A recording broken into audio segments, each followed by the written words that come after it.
Hi everyone, my name is Morgan Pearson and I will be presenting on reactive attachment disorder. So within this presentation, we will review reactive attachment disorder, specifically going over diagnostic criteria, the course and prevalence, prognosis, cultural considerations, etiology, assessments and differential diagnosis, treatments, and a brief case presentation. So within the DSM-5, it classifies reactive attachment disorder under the trauma and stressor related disorders and is basically a condition in early childhood caused by neglect and maltreatment. The diagnostic code for this disorder is F94.1, and then the diagnostic criteria is as follows. There is a consistent pattern of inhibited, emotionally withdrawn behavior toward adult caregivers manifested by both of the following. So, the child rarely seeking comfort when distressed, and the child rarely responding to comfort when distressed.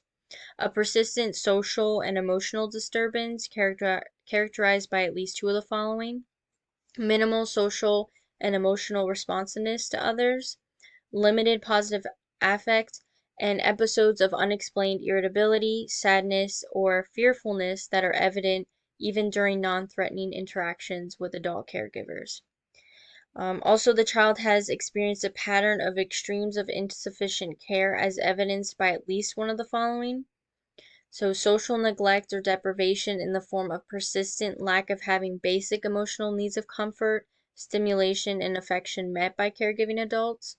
Repeated changes of primary caregivers that limit opportunities to form stable attachments, so that could be frequent changes in foster care, or rearing in unusual settings that severely limit opportunities to form selective attachments, which could be in institutional settings where there's a high child to caregiver ratio. Also, the care in criterion C is presumed to be responsible for the disturbed behavior in criterion A, basically meaning the disturbances in criterion A began following the lack of adequate care in criterion C. The criteria are not met for autism spectrum disorder. The disturbance is evident before age 5, and the child has a developmental age of at least 9 months. You also want to specify if the disorder is persistent, so it's present for more than 12 months. And you also want to specify current severity, and that's specified as severe when a child exhibits all symptoms of the disorder and with each symptom manifesting at relatively high levels. Course and prevalence. So children diagnosed with RAD are between 9 months and 5 years old. It follows a continuous course, but if a child is placed in a supportive and nurturing environment, it can lessen the severity and duration. Research also suggests a prevalence rate between 1 to 2%, and children who reside in foster care, orphanages, institutional settings, or in homes with parents who are mentally or physically ill are at an increased risk of developing reactive attachment disorder. And if it goes untreated, it may lead to interpersonal and behavioral issues later in life. So, for example, during adolescence and adulthood, there is an increased likelihood to engage in high risk sexual behavior, substance abuse, be involved in the legal system, and possible incarceration. Prognosis. Children diagnosed with reactive attachment disorder experience difficulties in every aspect of their life, from classroom learning to developing a secure sense of self. The traumatic situations the child experiences creates a constant state of stress, and it can be difficult to treat depending on the severity of the symptoms.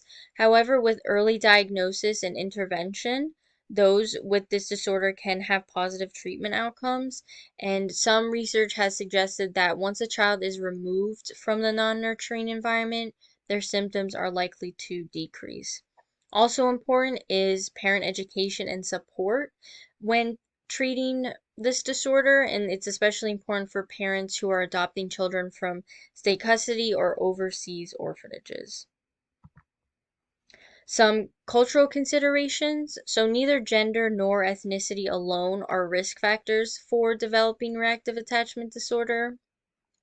And the disorder is thought to occur in all socioeconomic levels. However, there is a higher prevalence rate among families at lower socioeconomic levels. Also, within minority populations such as African American, American Indian, or Alaskan Native children, there are higher rates of maltreatment than non-minority children, and so this likely translates to higher rates of this disorder in these minority populations.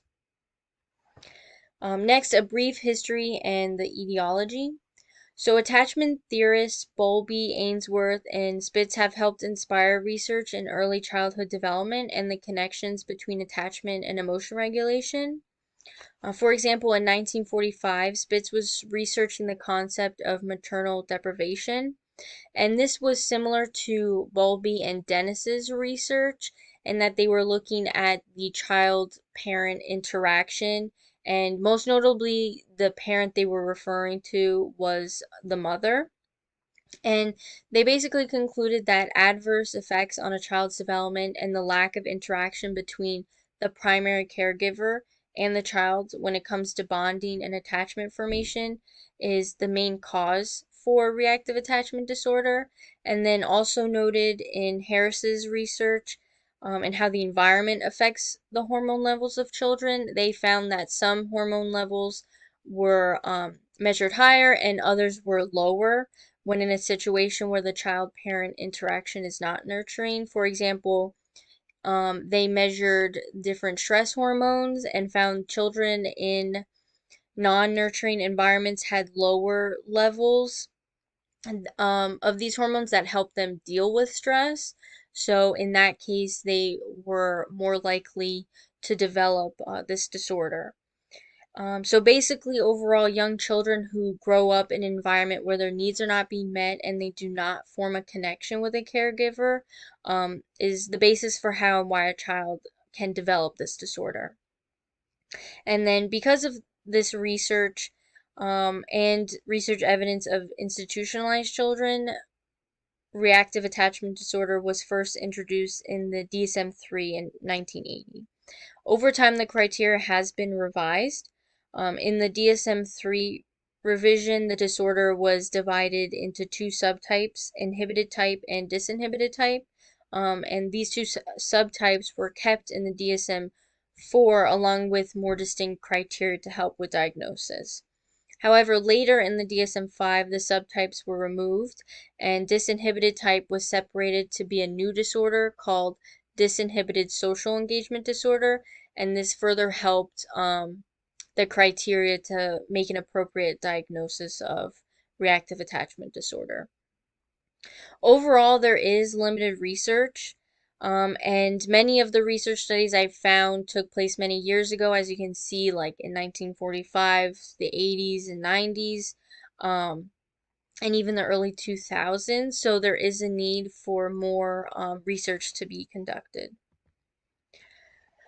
So like there being limited research on reactive attachment disorder, there's also limited assessment tools, especially measures that are made specifically for this disorder. However, some clinicians do often use scales or questionnaires that may not be specific to RAD, but they do help assess attachment-related disorders.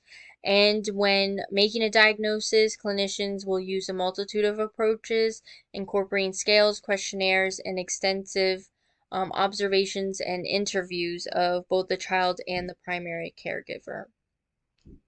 So some scales, checklists, and questionnaires that are used and are more specific to reactive attachment disorder are the Relationship Problems Questionnaire, the Reactive Attachment Disorder Questionnaire, Rating of Inhibited Attachment Behavior Scale, and the Reactive Attachment Disorder Checklist. However, it is important to keep in mind that um, because there is a lack of research, there's a lack of validity and reliability on these measures. So there are a few differential diagnoses. At first, with autism spectrum disorder, so children on the autism spectrum often exhibit many of the same features as those with RAD.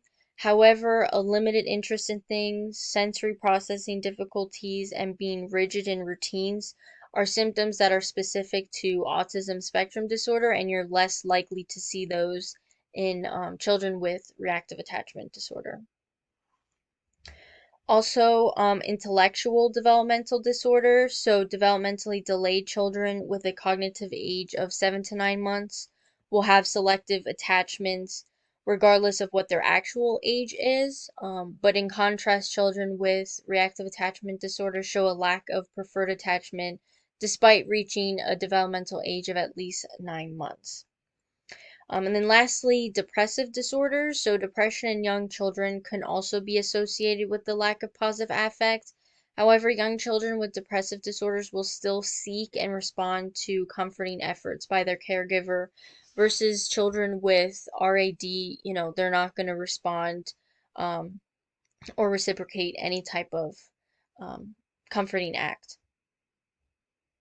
And then treatments. So similar to there being a lack of assessment tools, there are no specific treatments for RAD, but clinicians should include both the child and the primary caregiver in the treatment process since the main objective is to help them form appropriate attachments. Clinicians should also ensure that the child is in a stable and nurturing environment as treatment will not be effective if the child is moving between homes. Some research has suggested that play therapy and behavioral management therapy can be used to help treat those with this disorder. But overall, a child needs to be in a caring and stable environment. Be in therapy that includes both the child and the caregiver, along with psychoeducation of the caregiver or the parent to help in the treatment of reactive attachment disorder. It should also be noted that there are controversial therapies that are not recommended, and those are holding therapy and rebirthing techniques. There's no evidence that these therapies or techniques are helpful in reducing symptoms, and they could possibly be more harmful than helpful. And then here is the case presentation. So Jacob is a 3-year-old boy who is having behavioral and emotional difficulties in school and at home. He was recently adopted from an orphanage in Eastern Europe, where there was a higher ratio of children than caregivers. And he was at this orphanage since he was an infant. However, after being adopted and brought to America, in school, Jacob does well academically, but is socially unresponsive to his peers and teachers. For example, when he becomes upset or is agitated, he goes to the corner of the classroom away from others, and when the teacher tries to comfort him, he turns away from her. This is similar to when he's at home. His adoptive mother, June, hugs him after coming home from school, but he pushes her away and will go to his room. June also notices that after buying him a toy he does not seem excited or happy and tends to get angry in situations that do not call for it. So some of the presenting symptoms of Jacob are he does not seek or respond well to acts of comfort. He has limited positive affects and he gets angry during situations that should not elicit that emotion. And, he um, came from an orphanage that most likely did not provide him adequate comfort and attention. So with these presenting symptoms, there is a differential diagnosis for Jacob of depression due to his lack of positive affect and irritability. However, he does not respond to comfort even when he's upset. So in most cases, children with depression would still respond to acts of comfort. And because of his background in an orphanage that did not provide, appropriate emotional support, his symptoms better fit the criteria for reactive attachment disorder. Here is just a list of references, and thank you for listening.